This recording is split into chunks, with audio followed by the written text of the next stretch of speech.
कुंभ मेला, नागा साधु और उनके रहस्यमय जीवन से जुड़ी कहानियां भारतीय संस्कृति और परंपराओं में गहरी जड़ें रखती है।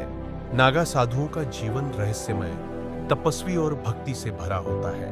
उनकी कहानियां और घटनाएं आम लोगों को हैरान कर देती हैं। आइए एक रहस्यमय कहानी पर नजर डालते हैं। कहानी नागा साधु और अद्भुत तप। एक बार कुंभ मेले के दौरान हरिद्वार में गंगा के तट पर नागा साधुओं का बड़ा जमावड़ा हुआ।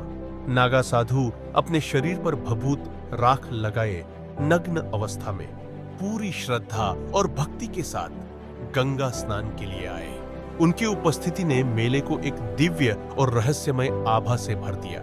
रहस्यमय घटना कहा जाता है कि एक दिन एक आम व्यक्ति, जिसे साधुओं का जीवन और उनकी शक्तियों पर विश्वास नहीं था, उनकी तपस्या का उपहास करने लगा।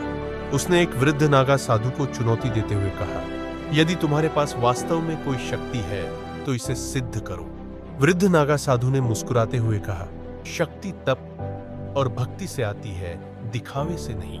लेकिन उस व्यक्ति ने साधु का पीछा नहीं छोड़ा और बार बार अपमानजनक बातें करता रहा।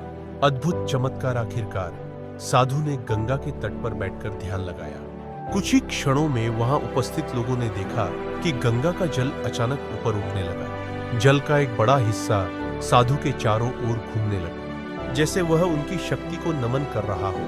यह देखकर वह व्यक्ति घबरा गया और साधु के चरणों में गिरकर क्षमा मांगने लगा। संदेश। उस वृद्ध साधु ने उस व्यक्ति को क्षमा करते हुए कहा, शक्ति अहंकार के लिए नहीं बल्कि सेवा और भलाई के लिए होती है। तपस्या का उद्देश्य आत्मा की शुद्धि और ईश्वर का स्मरण है, न कि चमत्कार दिखाना। नागा साधुओं का जीवन। नागा साधु अपने जीवन को भक्ति, तपस्या और वैराग्य में बिताते हैं। वे सांसारिक सुखों से दूर रहते हैं और कठोर साधनाओं से स्वयं को तपाते हैं। कुंभ मेले में उनकी उपस्थिति यह दर्शाती है कि कैसे आत्मा की शुद्धि और परमात्मा से जुड़ाव जीवन का अंतिम लक्ष्य हो सकता है।